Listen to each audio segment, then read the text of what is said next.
There we go. So tonight, we're going to first hear a presentation from Stephen Weir, who is a member of our chapter. Pretty amazing, given his background, is really awesome.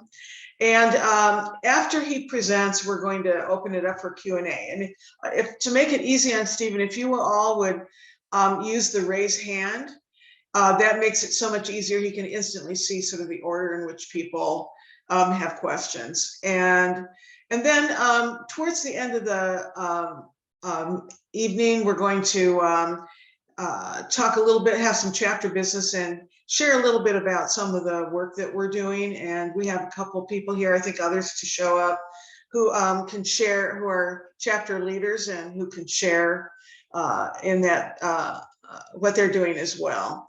So let me just get started here and mention Stephen is founder and managing partner of Weir TS, and that's a global supply chain and ESG consulting firm. And we'll find out a lot more about ESG in a minute.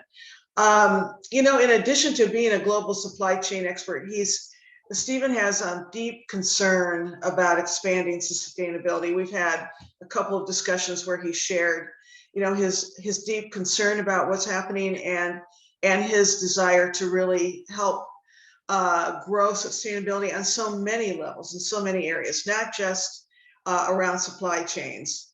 In fact, he's really working hard to support a rapid global transition to sustainable goals. And in fact, Stephen really works on an international level. So we'll find him traveling to various places to do the work.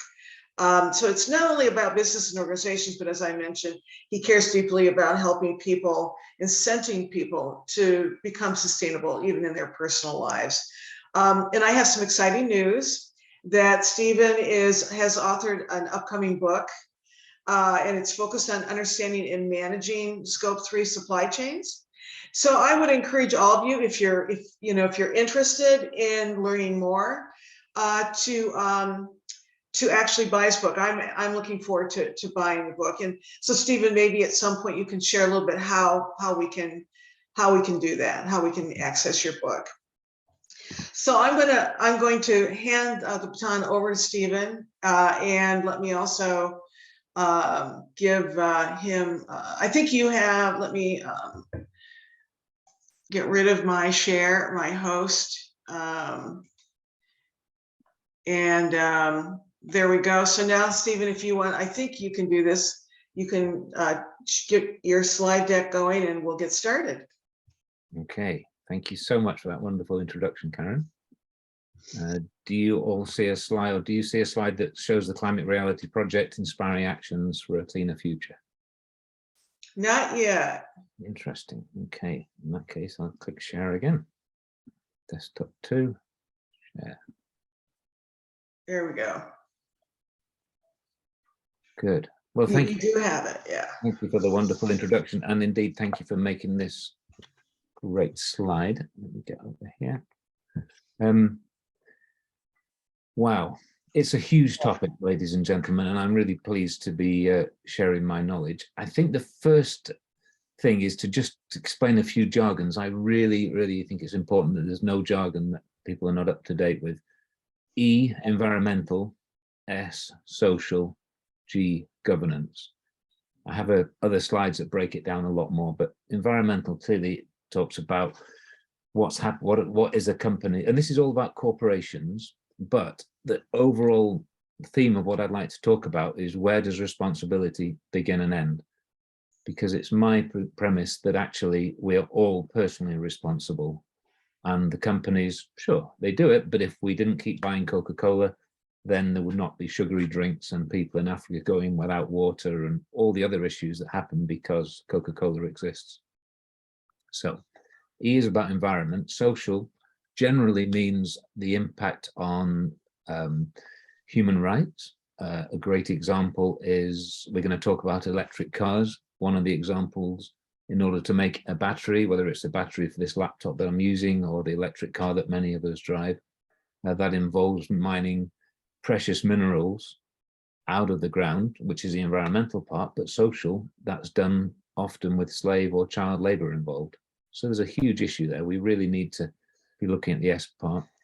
And G, the governance, we need to think about how are corporations governing and keeping to their responsibility.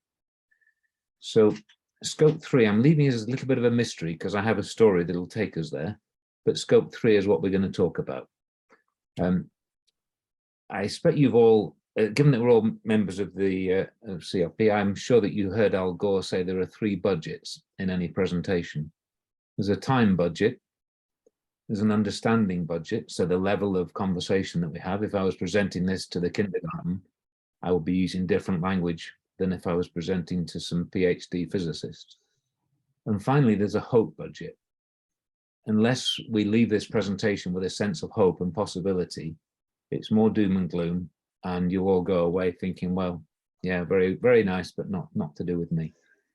So the time one we've covered, in order to get to the understanding, I have a bit of a straw poll, please. I'd like you all to raise your hands in the Roman way of, how do you feel when you see this image? You see single-use plastic straws and a beautiful beach behind it. Does it make you feel great? I'm glad to be a human, or not too enthused? Exactly.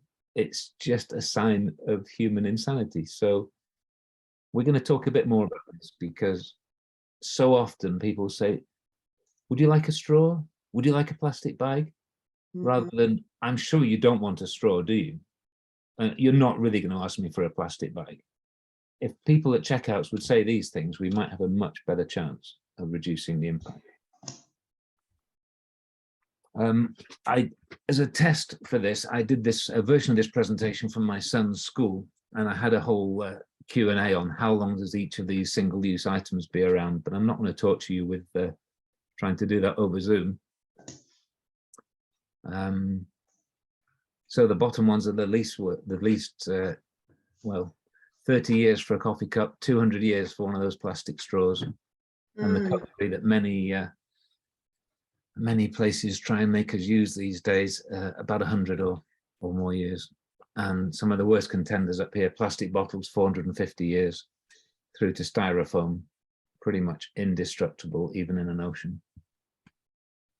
So 8 billion people, lots and lots of stuff, and a single planet that we're all on. I'm going to talk about all of these topics, and hopefully at a speed that works for everybody. I noticed Karen said that I had an hour, but I don't intend to take that. I intend to take about 30 to 35 minutes, and then I'd love to have Q&A. Just a point, Karen, I can only see 3 of the icons of people, and they're all just images, so I don't see any thumbs up or thumbs down from anybody.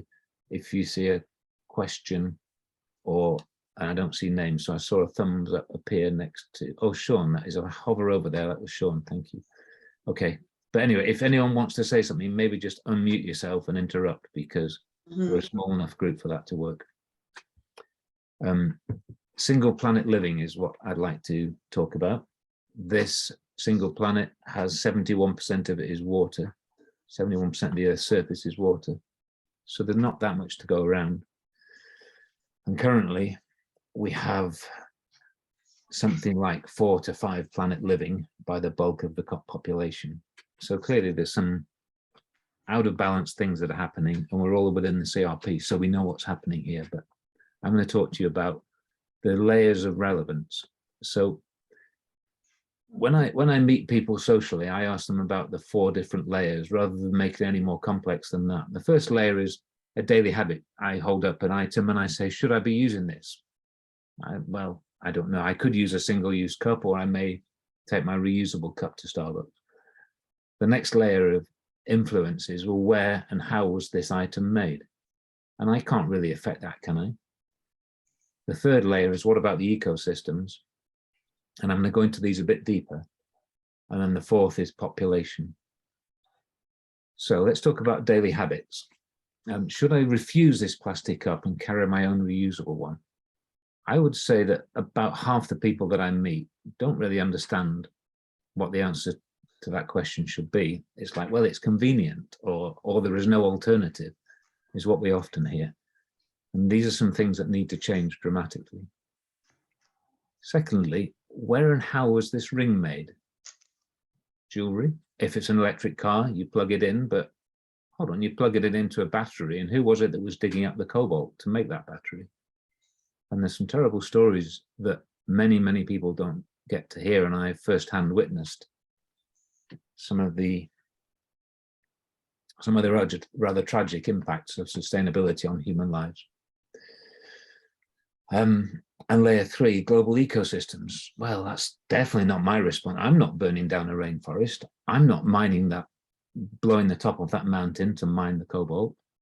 And well, there is palm oil in that peanut butter I had the other day, but did it really come from a rainforest that's been clear felled? And these questions are really, really difficult ones. And in a separate CRP presentation, we hear all about the impact of these things. But overall, let's look at this population one. This is a terrifying statistic. We're now at 7 billion. In just over 3 weeks' time, November the 15th, is when the human population will top 8 billion. The 8 billion person is going to be born on November the 15th is the current prediction. So by the end of this year, we'll be at 8 billion people. 200 years ago, we were at 1 billion. 2,000 years ago, about 500 million. But look at this curve. And then look what happens when we go to the next one. United Nations prediction that by the end of the century, by 2100, we'll be at 30 billion people. And that's at the constant fertility. There's other variations on this, but either way, all these predictions keep us at way over single planet living at the current rate. Okay, so that's the background, and that's kind of the doom and gloom bit, as Al Gore would say. We're now going to talk about this coffee cup that my son has now got all his all of his high school buddies dislike him now because they all have to go and buy reusable cups because no one will tolerate single-use plastic at their school anymore. Because I asked them, well, is it really not your problem? Well, okay, well, in that case, who is it? If it's not your problem as a consumer or a human being, corporate chief, is it the person who made the cup? Is it their responsibility? Or what could answer C be? And again, if we were in forum, I'd try and do this, but answer say, oh, it's the animal, the vegetable, it's someone else's fault. But clearly it's got to be A or B. And in the event that people won't take personal responsibility, we've got to look at this slide and say, well, hold on, these are all the things that go into making the plastic cup.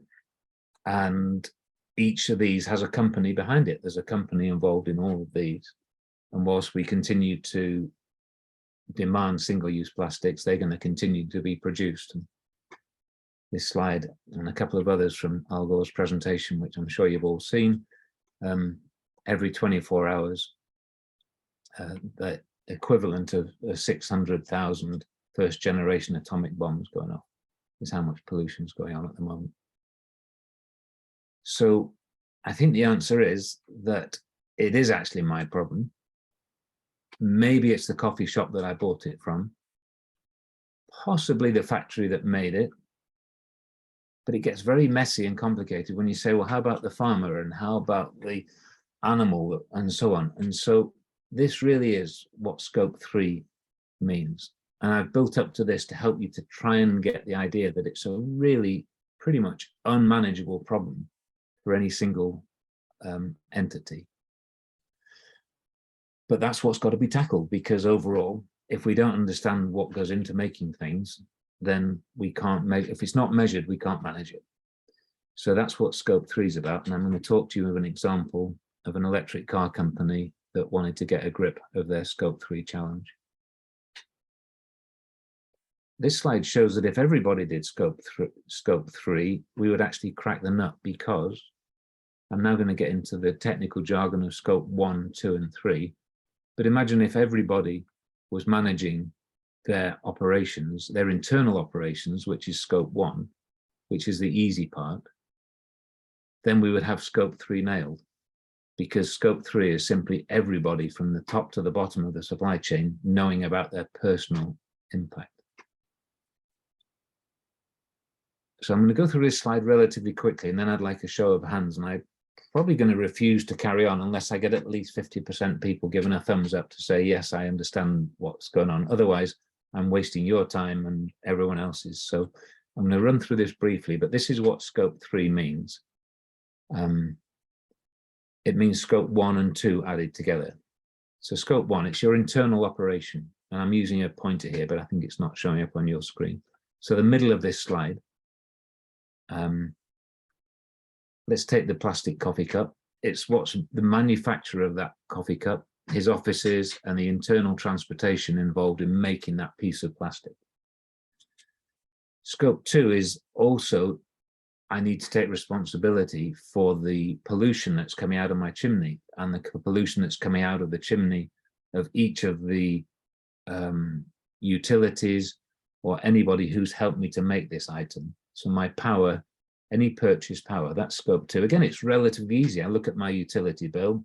I spend $5 million on PG&E. I can convert $5 million to a greenhouse gas. I can get a grip of that. Scope 1, I know how many widgets I buy. I know how many gallons of gas went into the company cars. I can get a handle on that. So scope 1 and 2, relatively easy to do, and most companies understand it. Scope 3 is when you go beyond that and you say, well, how about all the ships that brought my product here? Well, yeah, I only had 6 containers and there was thousands of containers on the ship, so I only want a part of that ship. Okay, well, how about all the people who went to work in the factory that made the clip that went on the top? Well, yeah, the factory makes other things other than our tops. So that then gets complicated. You need parts of other organizations. That's why scope 3 is such a challenge.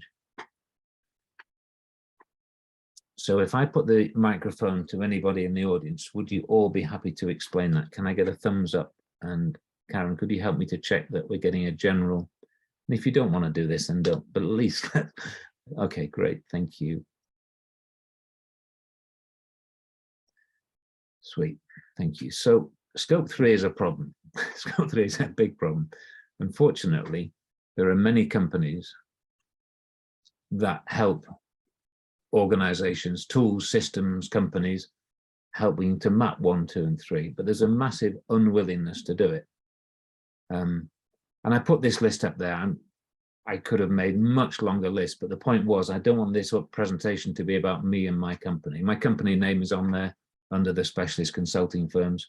We do this. We love to help people. We love to meet chief execs, and we love to meet anybody and talk about this. And we will put you on to whoever it is that can help best. So if you're a local church group and you want to measure the scope 3 impact of your church, there's an amazing group who works specifically with nonprofits who will help anybody map their scope 3. And a family can do their scope 3. It's very, very difficult for a family because you can't really get at the data. Corporations can do it much better. So given that it's now more than 5 years ago, I can tell this story and we're out of the non-disclosure period, but I was very fortunate to work with Tesla from 2014 to 2018, helping them to look at their challenges of how do we minimize the impact, risk, and cost. Very, very big deal for them. How can we maximize reliability? Because imagine that any item of a car cannot be produced because of a sustainability issue. It will be a massive impact on that company.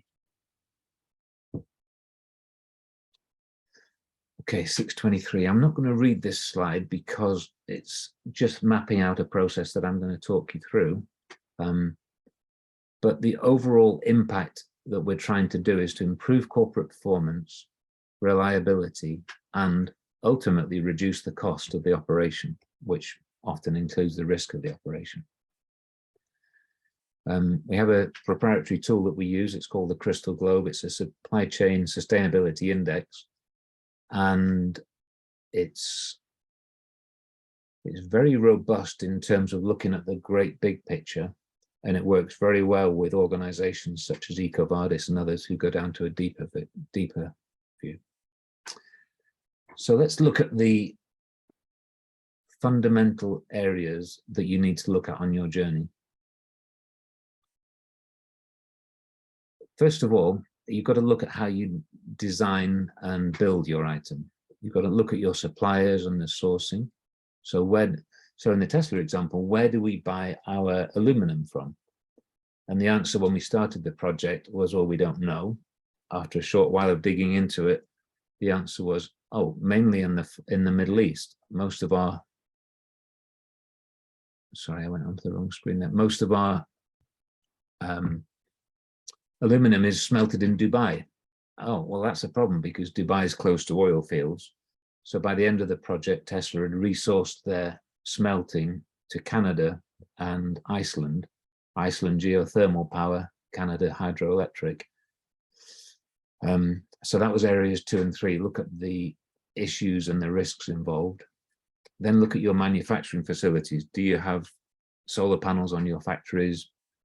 Are you using too much water? What are you doing with the emissions? So there's a lot of stuff that you can do. And clearly this is what we would call scope 1, because this is all within your area. We then move into scope 3, which is looking at the transportation, the distribution, the packaging. Again, packaging was a massive issue. Tesla had the problem that they were sourcing from a number of corporations which didn't really have an interest in supplying. They were such a small company. So often their suppliers were referred to as the last man standing. So the last supplier that was willing to deal with them. It's a very different story now.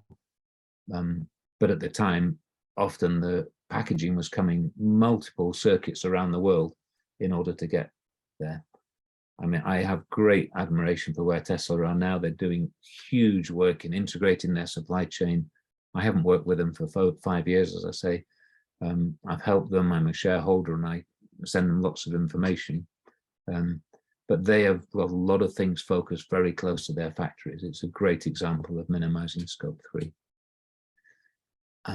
Continuing our education story, it actually goes all the way to the service, the end users and impacting, and even the disposal and end of life. So scope 3 includes what happens to this plastic cup in this example. Once I finish with it, that's still a responsibility in scope 3. So we take each of those categories and we compare company X, which in this case was, these are not real numbers, by the way. In this case would be Tesla or whoever we were working with, and look at best in sector, because clearly different sectors can do different levels of impact, and compare the sustainability scorecard to look at the prioritization of where are the biggest risks and the biggest opportunities. Because this goes multiple layers into the supply chain, you're able to score your suppliers and see where they are in terms of their journey. And that's one of the fundamentally important things, is not to have a weak link in your supply chain. For example, if we go to the extraction of minerals for jewelry or for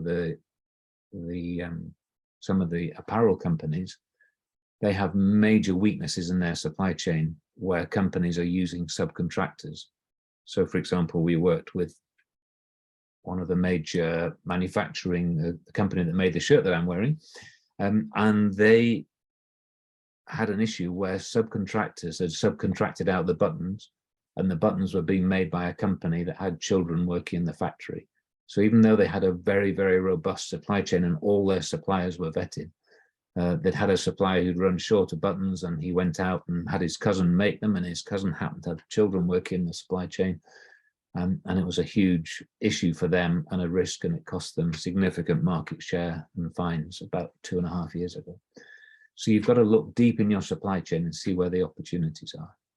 And then on this basis, we then score them from whether they're stagnant or not doing anything, developing, or whether they've got to the level of mastery. Just shows you how big this question is and how long the journey is. That ideally we're all going to get to by 2030, and everything will be reusable, recyclable, and minimal impact.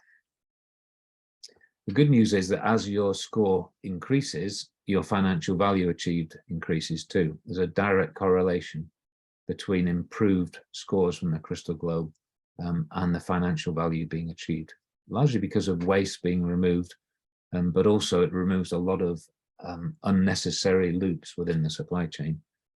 For example, seats being manufactured in China, sent to Italy for reupholstering, sent to Brazil for hand stitching, sent back to America for putting into the cars. Crazy system of doing that rather than integrating, getting things close together. So how do you make it part of business as usual? And clearly the trick is to understand first, come up with an action plan that shows you on that radar chart, shows you where the big gaps are, shows you where the quick wins need to be. And then it's a continuous improvement journey, sometimes over 3 or 5 years, continuing to go and taking the different layers and working jointly with your suppliers as you work through this.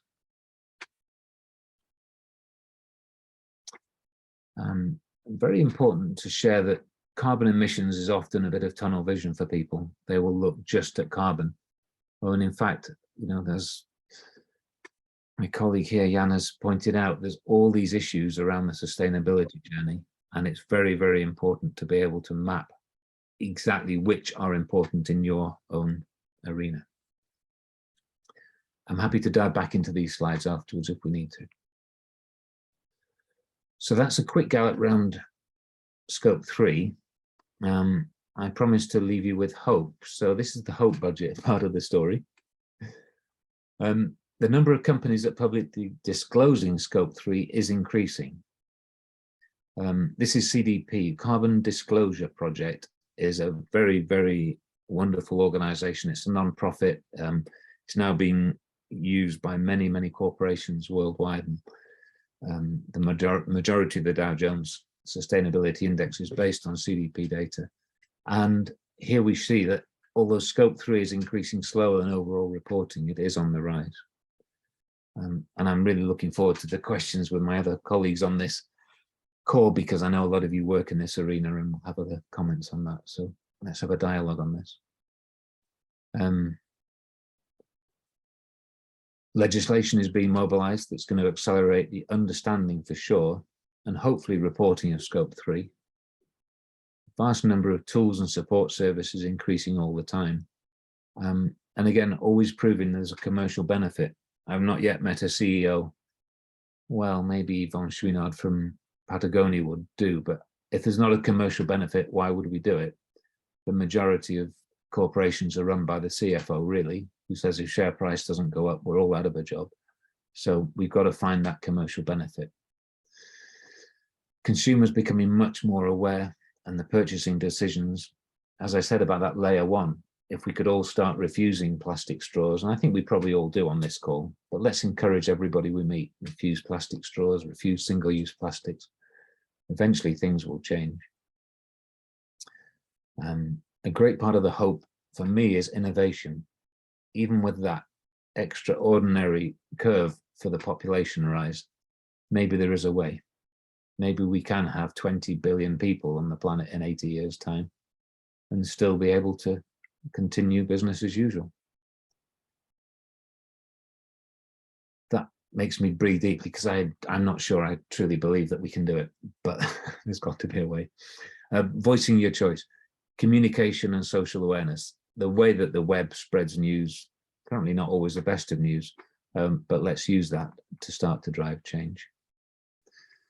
And I wanted to close with a bit of an action plan, really, and suggest that there are 5 key things that we can each do. And, you know, population choice is a huge one, but reducing individual impact.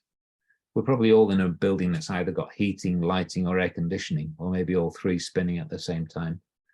Let's install solar and other renewable energy sources on all factories, paint the factory roofs white, and so on.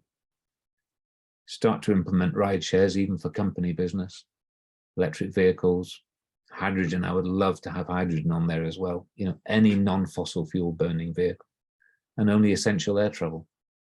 That's a really big challenge for us in the business, where we have to travel to make an impact, but at least measure it and make sure that we offset it in a realistic and a high integrity way. Food choices, 95% non-meat, local, organic, zero waste, zero excess. I love the term seasonal and reasonable. That's a bit of a Santa Cruz saying, which is where I live, but people really need to get into understanding what's reasonable in terms of our food choices. Essential items, keeping clothes for many seasons. That's one of the great things that's happening in the fashion industry, is stopping these 5 or even more seasons a year. Refuse, reduce, reuse, and then recycle. And living in a single planet way, being responsible, proud of the legacy that we leave for future generations. And my final slide, I had this interesting 9 tips for living with less plastic. So I thought I'd better make a 10 tips for a zero global supply chain. This isn't even worth reading because the 9 tips are very sensible, whereas my 10 tips go back to that complex scope 3 diagram. So for anyone who'd like to dig into this and have any further understanding, or what is it that I can send to a chief exec? How can I get people engaged? I'm all in for that, and really happy to talk through and share stories and ideas on that. And that is wow, that was exactly 30 minutes. So that's my 30-minute gallop. And I would love to open us to Q&A and spend 20 minutes or so discussing, having a dialogue. I do have other slides. There's a few slides left that really dig deep into some of the terminology, but no more clicking from me. Back over to you, Karen, perhaps to facilitate a Q&A session and get comments from everybody, please. You're on mute, Karen.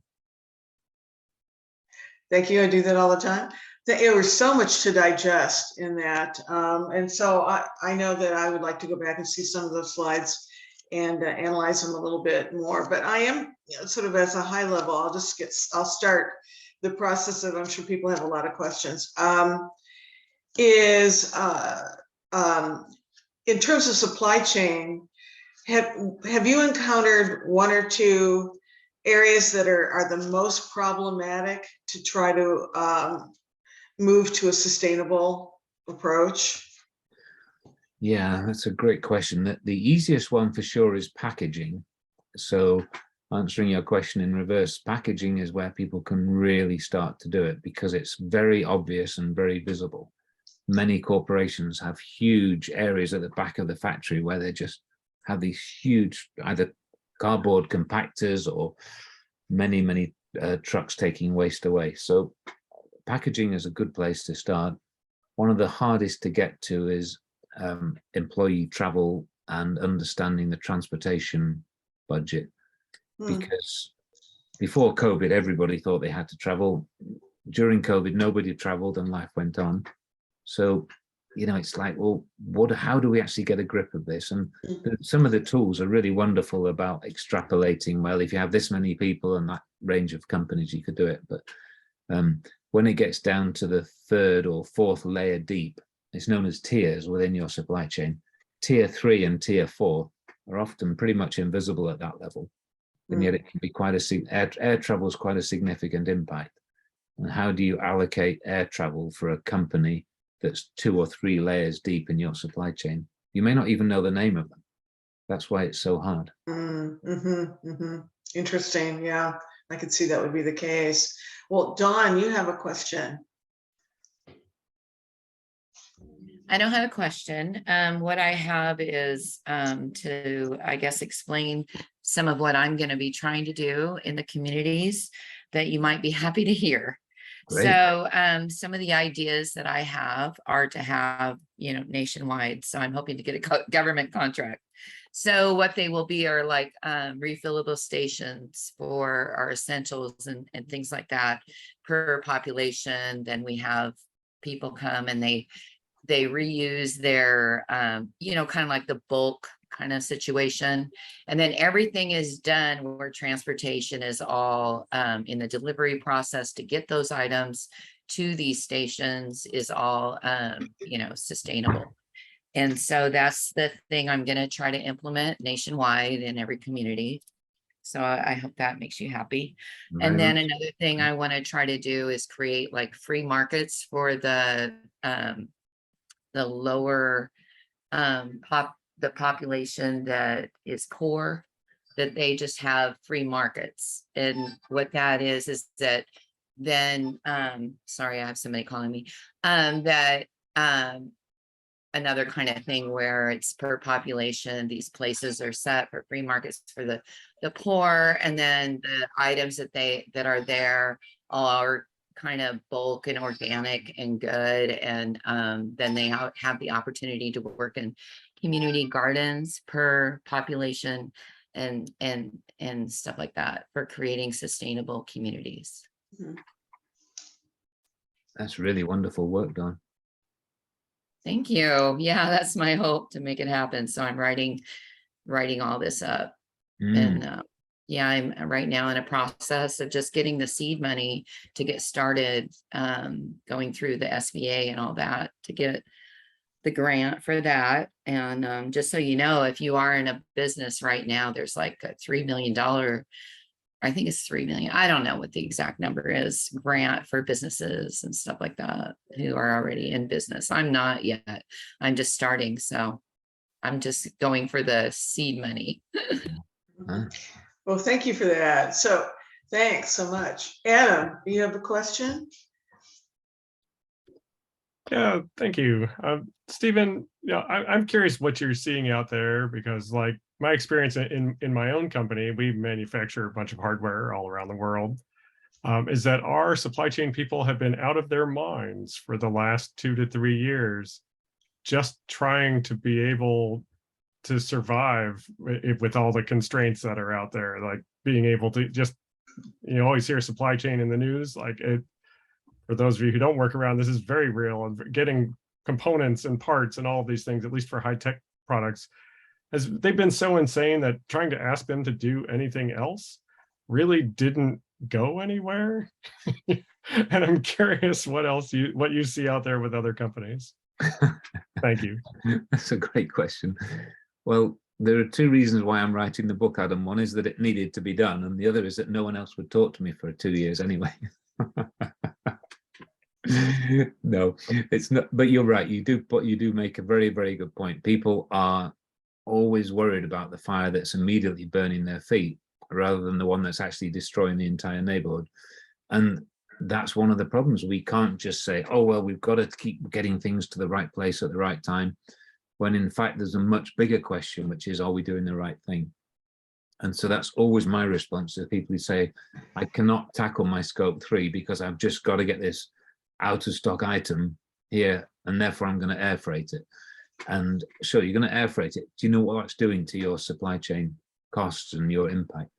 So I hear you, and luckily there's still a huge amount of work being done. But yes, that's the perennial problem of focusing on the noisiest child in the room rather than the overall issue. And supply chain's been that. Yeah. And have you seen any strategies for getting people to pick their heads up and look, further than their nose? Yeah, I think it's cost. I really go back to the cost thing. So in that little example I said there, sure, the supply chain's falling apart, so let's start air freighting things. You say, well, what's that do to your bottom line? It's going to kill it because there's no money. If I air freight all these missing parts, then my price will have to go up. The market won't bear the price going up. So catch-22, we can't do anything. And then you say, well, okay, but what if all your suppliers were not single sourced and you weren't looking at only the Far East for your components? What about, follow that Tesla example? I'm very fortunate. It's a bit like how Toyota came to overtake the world after the Second World War. They started from scratch. So if you had a supply chain, you wouldn't build it like you're currently got one. If you could reassemble everything, you'd have each thing in order right next door to you. And you'd probably have a railway line, a train line connecting the whole thing. So it's about looking at the big picture, and that's where chief execs need to get to, as well as hammering on the table, get my factory operational again. It's like, well, what's wrong with my factory that it broke? The supply chain broke. So yeah, focus on cost would be my fundamental answer to that. Look at the big picture of cost. Well, thank you. That's very interesting. Brett, do you have a question? Yeah, I do.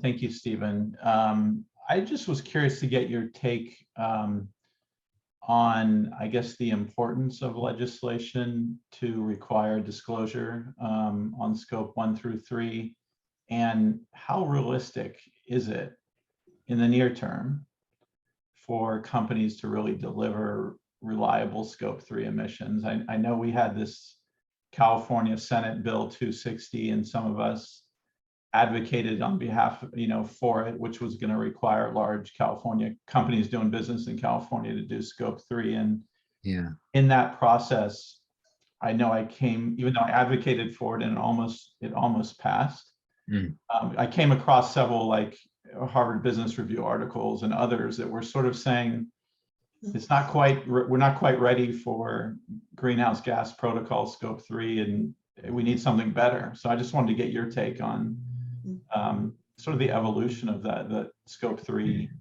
accounting. Thank you. Oh, it's a great follow-on, Brett. I agree that we're not ready for it because it's an impossible task. You can't legislate for something that's an impossible task, and that's for sure what it is. However, if everybody did scope 1 and 2, then naturally scope 3 would already be done. So that's where I would go with this. Let's legislate a lot harder to get everybody to do scope 1 and 2. And therefore, scope 3 follows. And legislation has never really been a very effective tool in any format. However, it's an essential part of the mix. If I look at all of the companies that I know, the reason that they're doing scope 1 and 2 is not necessarily for legislation. It's mainly for share price. That's the main driver, because they know that big foundations, the Gates Foundation, Christian Brothers, a lot of the big ethical investments are saying, we're going to divest of your stock unless you report CDP. And that's happened. That's been amazing work for the consultancy industry. Big corporations saying we have to have CDP reporting because otherwise we're going to get divested and our share price will fall. So that's a big driver, bigger than legislation. That's kind of a bit of a ramble, Brett. I hope that. Yeah, no, that's helpful. I think focusing on scope 1 and 2 for all companies, would seem to be a lot easier for everyone and ideally accomplish the same task. Yeah, and it is actually a cascade effect as well. So when Tesla say, right, we're going to do scope 3, right, everybody tell us your emissions, tell us your packaging, tell us your hard labor. It's like, well, okay, so we're doing this for Tesla anyway. If we do it for everybody, we might as well. And then we've actually done our own scope 1 and 2. So it does cascade, and pretty much without, I can't think of any of the projects that I've worked on where I haven't had the team leave behind as much data as possible with the companies we're collecting it from and say, look, there's your kickstart towards your scope 1. Yeah. Because it's pretty much free and for nothing. They can do it. We give them the methodology, we give them all the data we've collected, and then say, right, you now know what your impact is for, let's say, the large clothing corporation. So they have touched a huge number of their suppliers, some of whom they're like 70 or 80% of the business for, and therefore they're 80% on the way to finishing their scope 1. So they just have to answer the same questions for their other customers. So I'm optimistic that the cascade effect of scope 1 and 2 will solve the scope 3 problem in the next 5 to 10 years. Thank you. Yeah. And if any of you know a chief exec who's not doing it, or you know anybody, I really request that everybody speaks to anyone that they know who works in any corporation and say, please tell people that you know to start measuring your impact. Scope 3 would be nice, but scope 1 would be great. Let's get these into more common parlance so that people are realizing, well, a bit like back to my question of who's responsible for the plastic cup. It's got to be the humans, the people are responsible. Whether we work in a factory or not, we're responsible for it. Thanks. Well, that almost answers my question, but I'll hold that and see if this takes us somewhere else. But first, let's, Dawn, what are you curious about? So what I'm hearing that is needed, and this is something that I thought as well, is that we need some sense of having some kind of organization for supporting the sustainable goals as a legal business model. And so what I'm hearing is that there needs to be some kind of a sustainable director that helps facilitate that for the manufacturing in the United States.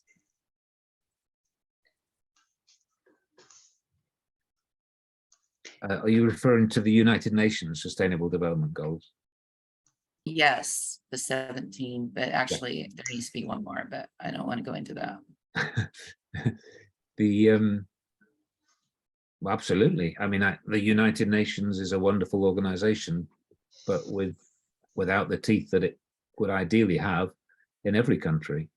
So I would totally advocate for some kind of legislation to bring the SDGs to make them happen by having an organized body that really pushed that forwards. And I see it crazily happening more at school level. I know 3 local schools who've got SDG ambassadors, young people who are out there saying, I'm all about this goal, I'm all about that goal. And that gives me great hope. And I'm delighted when I get asked to go and speak to these groups and share with them what I know about it. And some of the follow-on work that we're doing in the automotive industry is around 2 specific SDG goals, one of them being the right to a fair labor. So, it's very, very important. And I think that the United Nations should rule the world and should be in charge of every country. How about that for a very glib statement? But yes, I agree with you. This sort of taps into what the conversation you were having with Brett's question. But I'm curious because I was wondering how common it is at scope 3 or really scope 1 or 2, but especially 3, when a supplier recognizes that they are not sustainable and they're going to lose an important client's business. How often do they actually decide to change their operation?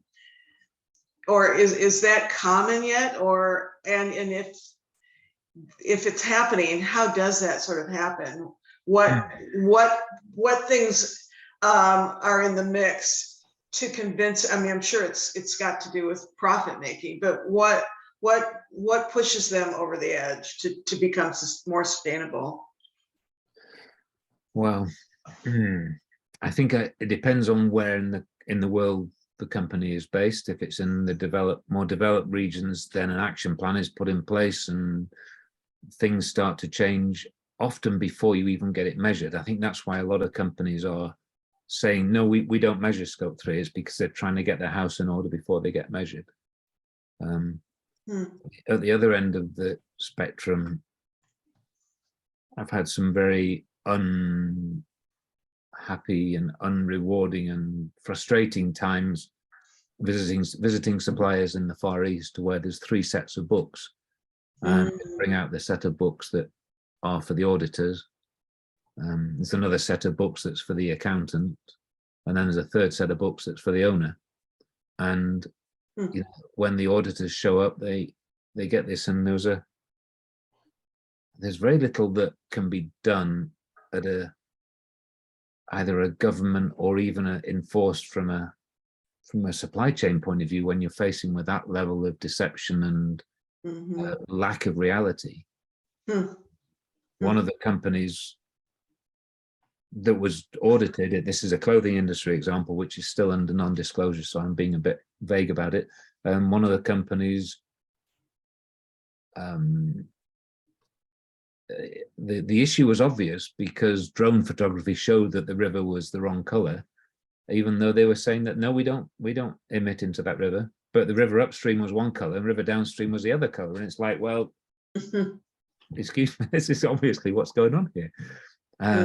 And then it becomes life-threatening to the people who are doing the audit, because it's like, no, you don't say that that's not happening, because we've showed you the books and we've told you we're not emptying into the river. And Wow. so there's a lot of corruption and problems. So They will have the I Wow. don't quite know. I don't think that's an intractable problem at the moment, because companies really, there's a lot at stake, particularly when the cost pressures are so ridiculous. We expect to be able to buy a shirt like this for less than $50 or whatever the number is for the fashion items, when the true cost of making things is probably double if we did full cost accounting Hmm. for the majority of things, certainly that's in a Walmart kind of environment. And the people who go to Walmart can't afford more than, and I'm not being any judgmental here, but the majority of consumers go where they can afford to go. And it's not that they're going there because they don't really care about the environment. They go there because they got to feed their families. Hmm. So it brings us back to that fourth layer problem, which is we've now got 8 times as many people as there were 200 years ago. But I'm just watching for the hope budget. I don't want you all to start clicking, oh, goodbye, sorry, I've got to go. Mhm. Well, that sort of maybe how did that work, like with Tesla choosing to then change their supplier from Dubai to Canada? I'm curious, how does that process work? I mean, I know that they decide, sorry, we're not going to continue our contract, but in a more subtle way, what do you have to do? What decisions are made? How difficult is that to sever ties and move to another contract? The truth is, Karen, that when it's difficult, it doesn't happen, unfortunately. There has to make sense. As I say, the CFO generally runs the company. So unless you can make an economic case for it, it probably isn't going to happen.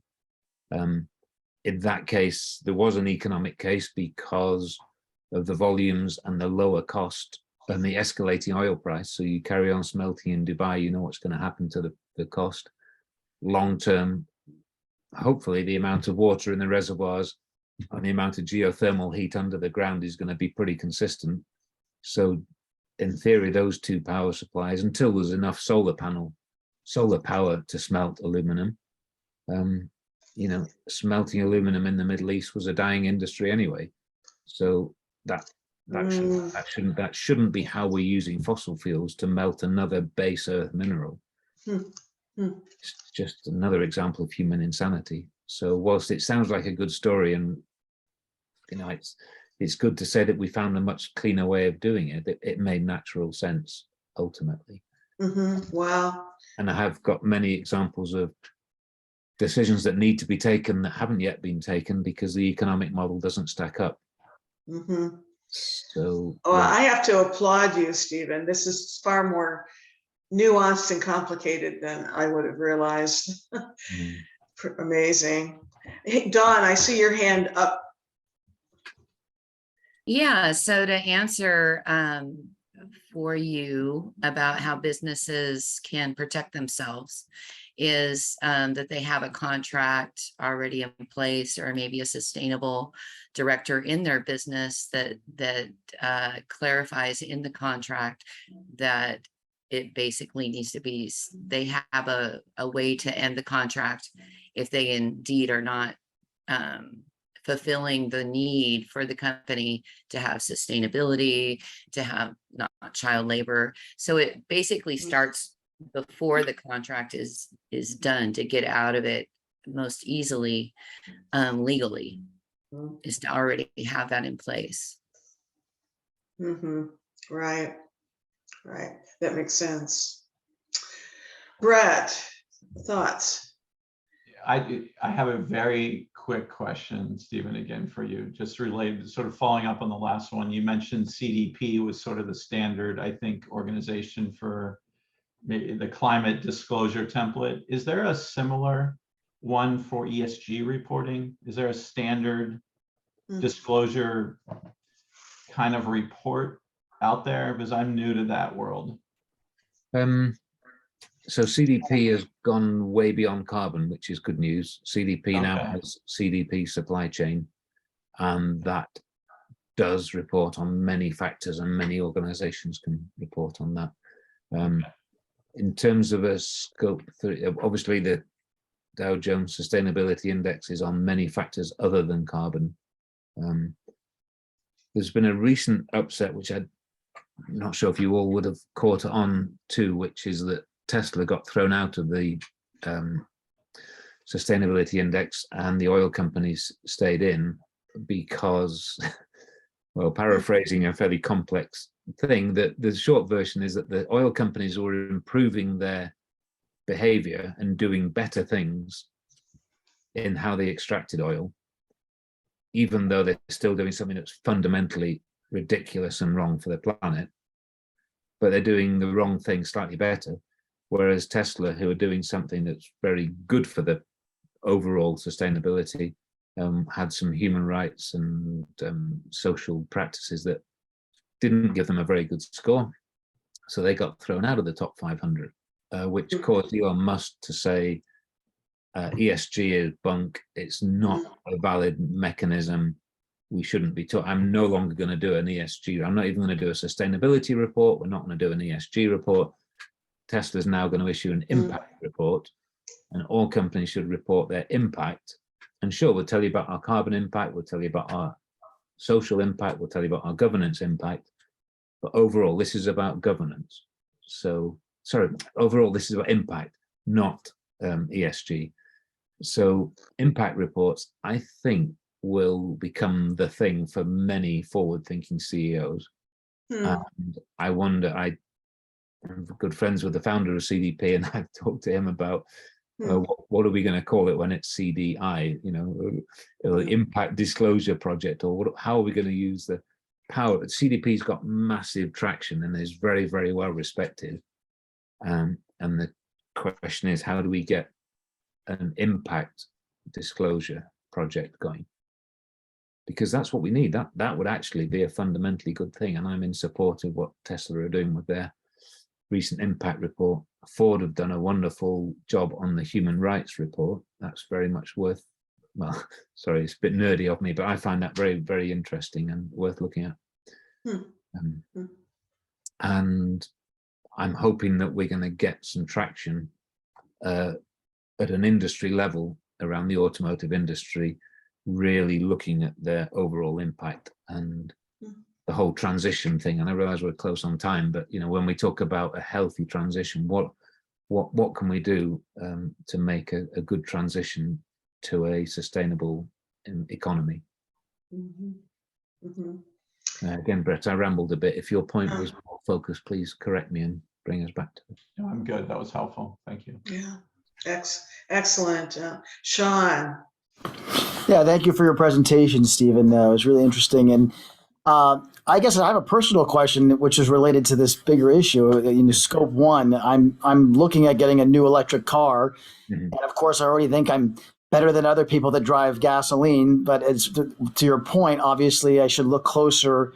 I've test drove 5 different electric vehicles, and I'm just curious, what do you recommend I do to vet the company? I've kind of settled on a Volkswagen ID4 that I've just ordered, and it's because it's got a factory in the U.S. But obviously, I want to look at the emissions and the water use, and it looks to have an electric, solar panel factory. What are the steps that I can do as a consumer, and what can I tell my friends to do when they're looking at these aspects of purchasing electric vehicles? Wow. How long have we got? Okay, that's a great question, Sean. Overall, the biggest issue is end of life. So in terms of our scope 3 journey, for each of us here, what's the impact? When I finished with it, I currently drive a Tesla, and I think they're all as bad as each other, is really honest. The short version is all electric cars are better than all gas cars, internal combustion engine cars, by a 100%, 100 times factor. So you're doing the right thing by going electric. I wish that the hydrogen industry would get its act together a bit quicker, because that doesn't have anywhere near the huge end of life or the huge mineral and ecosystem impact of making a battery. So do not buy a Hummer, because the electric Hummers are wonderful machines, but the battery is 3 times the weight. So, you know, just be sensible. That one wasn't on my list, so you're okay. Oh, that's good. Okay, it was on my list for a very short time because I like the idea of driving sideways. But so no, I think you do the right thing to ask the question, and I take this as a personal challenge. Within the next, let's say, 3 months, so certainly by the end of Q1 2023, I'll have a good answer, and I will circulate it back to you, because we need to have that answer. And I know the right people to at least get a first cut at what would the factors be when we're looking at this. So I don't have so my answer for now is think about the end of life. So keep it for as long as it'll possibly go. Be careful with your charging. Make sure you charge it and you make sure you look after the battery. Rather than, you know, if you supercharge every time with the Tesla, their batteries are about a third of about 70% of the life. So look after it. I'm going on 13 years with my Chevy Volt. I got it back when people go, does that thing move, back in 2011? And so I'm really happy that it lasted and improved the test of time, you know? Wow, that's fantastic, Sean. Yeah. So battery life, keep it for a long time, and make sure that you do have a company that's reporting. So, you know, there's some smaller companies that are not, but make sure they are reporting. Yeah. I guess one question I have, if there are any others, this is so fascinating, so important, please feel free to pose other questions. For general consumers, where should we point them? What list should we have them look at to be able to vet that companies are moving, you know, to sustainability? Do you have any better lists that we could, you know, include, you know, in our newsletter? We could suggest people look at. I think there are lists, Karen, and I don't have them immediately to present on a slide, but I can help you get that list. So that'll take only a couple of days to put something together. That where would you go to look for these things? So the fashion industry, the food industry, and so on, consumer goods, there's lots of that around, and how do we do it? And the more that we ask these questions, the more companies will have to report. So let's do it. Let's get these companies and hold their feet to the fire. It's like, hey, I want to buy my ID4, but you're not telling me about water use in all of your factories. Give me a nice, simple, like on the back of every refrigerator, there has to be one of those things, or every, you know, tells you what the impact is. That would be great.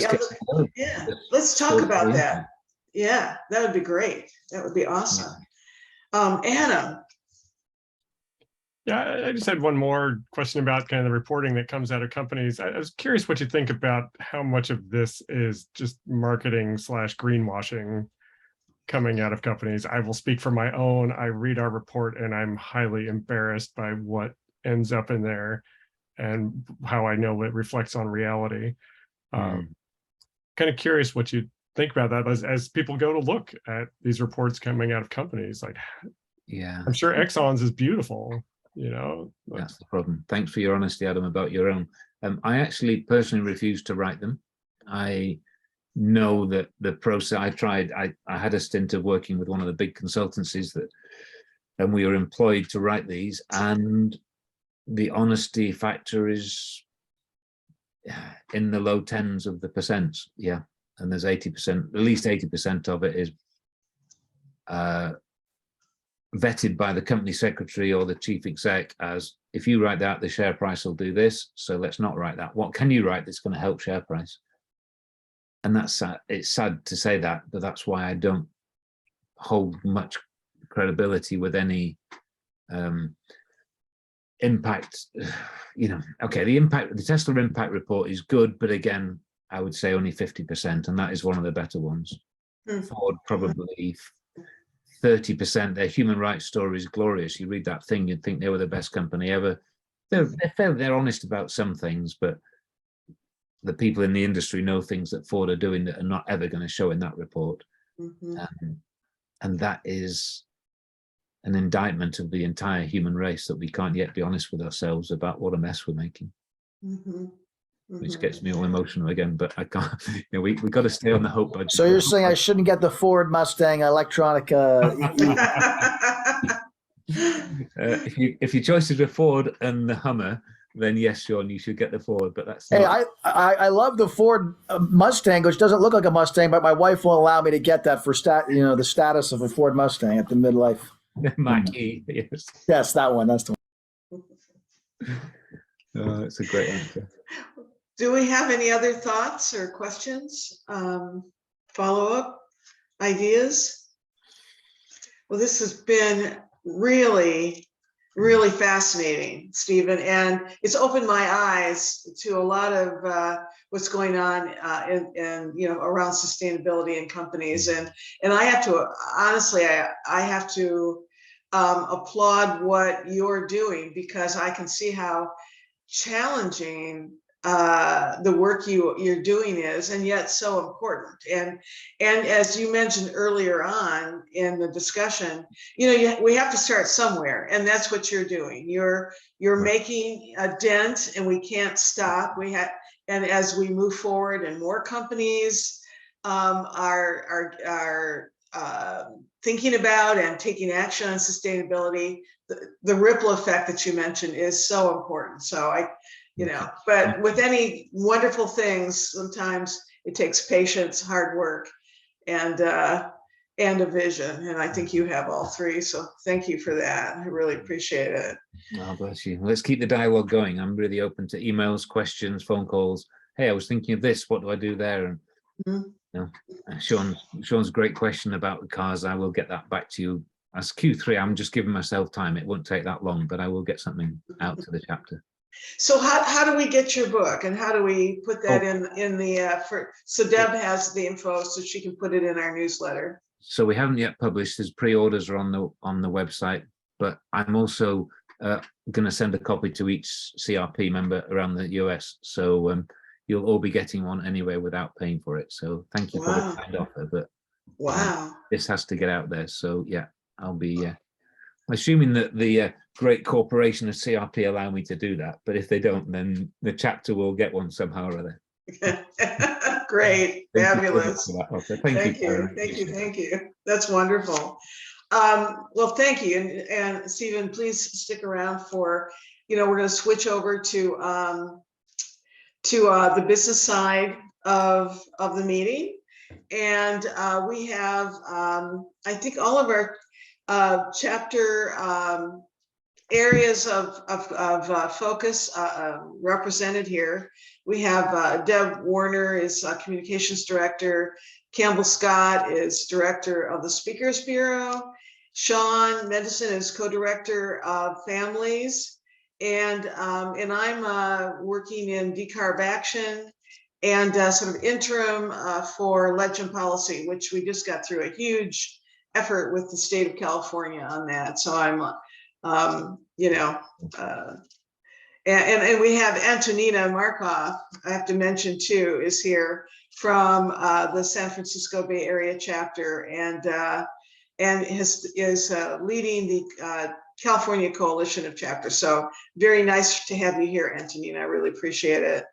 I thought we'd first let me just say that for those of you who are not as familiar with the background of Silicon Valley, we've been around since mid-2018, and we are basically, our territory, sort of, you might say, legally, if you will, with CRP is the County of Santa Clara. That's how we started. It's the County of Santa Clara. But we have, as with Stephen, we have so many members that are in the mountains and on the coast, and members. I think when we switched the name to Silicon Valley, we just started to attract people who wanted to know what Silicon Valley was doing in terms of the work. And so we encourage all of you to attend our meetings, to be active. I really appreciate the fact that you're all here. And what I'd like to do is quickly have each of our directors share a little bit about what they're up to. And I guess I'll start with Deb in communications. Okay, hello everyone, and thank you, Stephen. That was a really wonderful presentation, very informative. Communications, it's about, we're doing the same things that we always do, but we could always use more help. So for those of you who haven't been on other meetings, basically what we do is we do a monthly newsletter. We do legislative and event alerts as things come up that are timely. And we have social media platforms that are covered, Twitter, we have Facebook. We desperately need somebody for Instagram. We had a wonderful Instagram, social media director that went back to grad school and just can't handle everything. So we're really looking for some help with Facebook and Instagram. So if any of you are interested in doing anything to help with, it doesn't have to be a huge commitment, but if you have expertise and would like to help out with social media, that would be great.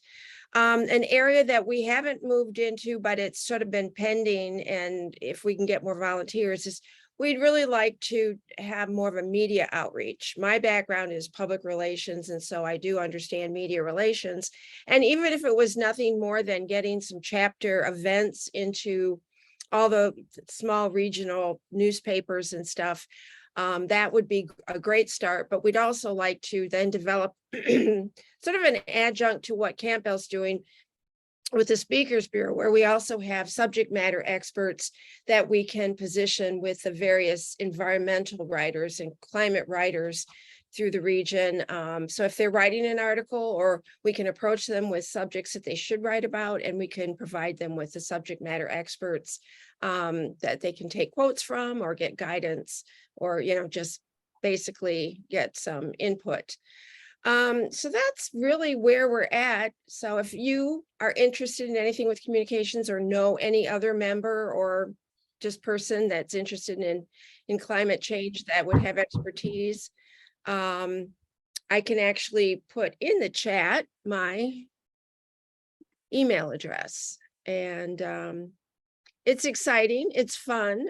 We also have a website that Karen and myself, and we have a young man that helps us with the web development and putting up our blog posts that we also have.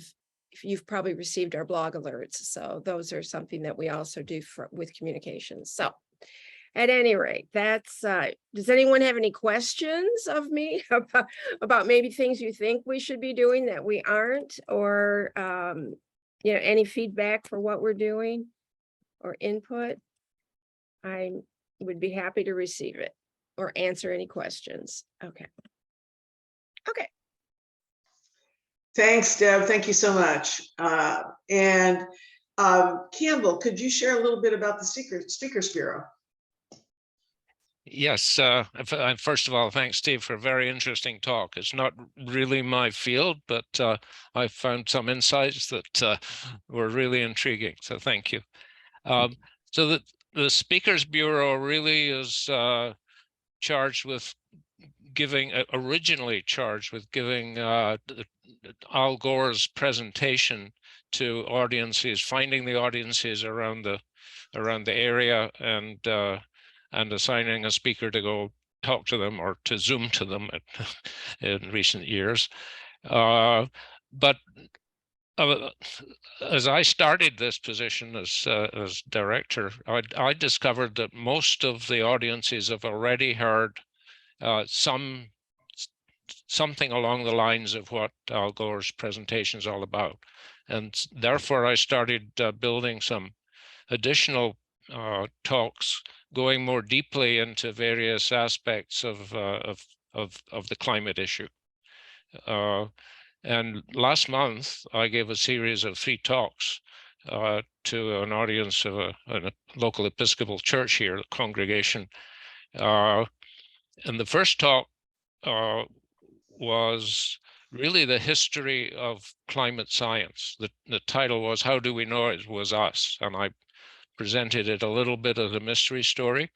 I'd try to wrap it up in some sort of format like that, where there were heroes and villains and a mystery to be solved. And of course, at the end of the story, it's largely solved. In fact, I would claim it is solved, but you can't be too, as a scientist, I can't be too firm about it. The second one was more conventional. It was what can we each do about it in our lives, in our homes, and in our communities. So that's more out of Al Gore's slide set. And the third one was about what the rest of the world, the corporate world, the scientists, the technologists, what they're doing. And the title was Technologies for a Sustainable Economy. And I think that might be somewhat up your line, Steve. So that I think went very well. The audience may have even grown a little bit. I was afraid it would shrink from the first talk to the third talk, but I think it went up by a handful. It wasn't a big audience, about 20 people, maybe started a little below 20, ended a little above 20. So I thought that went very well. And that leads into the next initiative. This one's really just starting to get off the ground. We have a Zoom meeting tomorrow to talk about a joint sponsorship with the Sierra Club of a series of talks. Sierra Club gives live talks as well and has live speakers in. And so what can we do together to put together a series of maybe even more than 3 talks? We're talking about 5 or 6 talks perhaps for the Sierra Club next year. So that's what's getting off the ground. And as always, I will urge everyone to let us know if you have a group that you think would appreciate some sort of presentation. And the subject matter now can be quite wide. It's not just the bare bones of Al Gore's presentation. We're really trying to branch out and in a way, what I call do deeper dives into the issues. So if you know of anyone, get in touch with me. I'll put my email in the email address in the chat, and you know where to find me. Great. Thank you, Campbell. Thank you for that. Speakers Bureau is always the core work of all CRP chapters. So thanks for that. And Sean, do you want to share a little bit about what's happening with families? Absolutely. So I'm a co-chair with Marnie, who's not here tonight. We've been trying to organize. We have a presentation we've organized, and we're now just trying to network it out. Where we're going to present music and storytelling to children, and our even though it's called the Families Committee, we're trying to raise awareness to the youth. So I would say our emphasis is anywhere from kindergarten through high school, and we've actually had a couple high school folks that are part of our Families Committee, and we've been presenting at various locations in the last few months on that front. And I think I failed, as Kara knows, on the Go Green front. You know, there's the Go Green program where the community gets together, but where I think I'm going to tap in with them, they were supposed to meet last Thursday, is they're going to try to do, I think you can say this publicly, they're trying to do Go Green in the school system and in San Jose with Climate Smart. And I've been going over the toolkit and giving my insight, having 2 children of my own, and just through the couple presentations I've done in the schools, how to shape it so that it's something that is enticing to classrooms or schools. And so hopefully they can get into a playfully competitive process of taking care of our planet in that respect. So I'm going to put my email in as well, SeanMendelson@yahoo.com, for the 2 or 3 folks I don't know on here.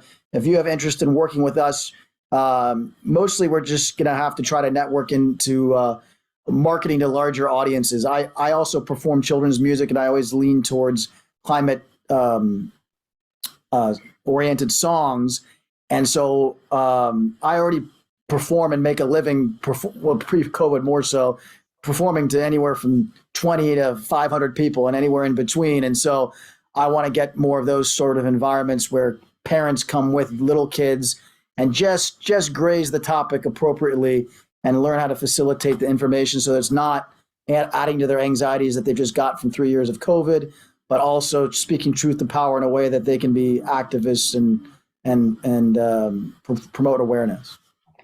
Great. Thank you, Sean. That's great. Nice overview. Well, I'm going to try to do this quickly, but I'll focus really more on decarb action, which essentially of tonight's talk is really part of the work we're doing with decarb action. And we actually have a climate business governance team. Stephen's on that team, Sean's on that team. We have, and Brett is on that team. Lisa, not to forget, Lisa's one of our charter members on that team. So we are trying to get started. We've had a few meetings and are dialing in right now on trying to connect with Comcast. And so it's a lot of learning that we're doing, and thanks to Stephen, and we have a couple of other members who are very active in this area as well. We have a business around it, as does Stephen. And so we're very fortunate to have experts helping us move forward in this, a big challenge, but I'm really pleased to say we have a number of members who truly are interested in this area. We also, as Decarb Action, we are working with San Jose Clean Energy. I've been working with them since 2018. We've focused very much on increasing the adoption in San Jose for 100% clean energy, one of their portfolios. We're doing that, working with the county sustainability group, with San Jose Climate Smart that Sean mentioned, active with them. And again, going back to 2019, I've worked a lot on REACH codes. So if any of you are interested in REACH codes, are working in it, I think Sean is, I'm trying to get a team going where we all share what we're doing in the different jurisdictions. Essentially, REACH codes are a way of allowing each jurisdiction to set REACH code standards to move from fossil fuel to an all-electric infrastructure, whether it's homeowners, commercial, multifamily, or industrial. And what else are we doing? So those are the key areas that we're working in Decarb Action. And we also have a legislation and policy group for all of you who are very interested in leg and policy. I would love to find someone to take charge of that. I did really work hard on the state level, and I think we made, and I don't think Antonina's here now, but the entire coalition of California chapters worked together to support key climate legislation at the state level. And for any of you who've been following it, last year, the state, it was dismal, the lack of interest of passing bills for climate. This year was really quite stellar. And we have, I don't even know, can't count the number, maybe 30 or 40 bills around climate at the state level that have been passed. It will make a big difference. But we also work, at the local level and a little bit at the national level, but primarily local and state for legend policy. And so I think that gives us a nice overview of what we do. I didn't have a chance to put my name in the chat, but if you're interested in any of this, you can reach out to knelson@pacificmedia.com. That's knelson@pacificmedia.com. And if your interest is, Karen, I'm putting it in for you. Oh, thank you. Thank you very much. Yeah. If you're interested in any action from what Stephen talked about tonight to something that you didn't hear about, but you feel we should be doing, questions or action you want to take, please reach out to any of us in the chat, and we will work with you to fulfill your destiny. So, so thank you all so very much. Thanks, Karen. Oh, you're welcome. Yeah, Thank you, great Stephen. Thanks, job. Stephen. Thanks, so much. everybody. Great conversations. Take care, guys, very much. Bye. Have a good Bye. evening. Bye.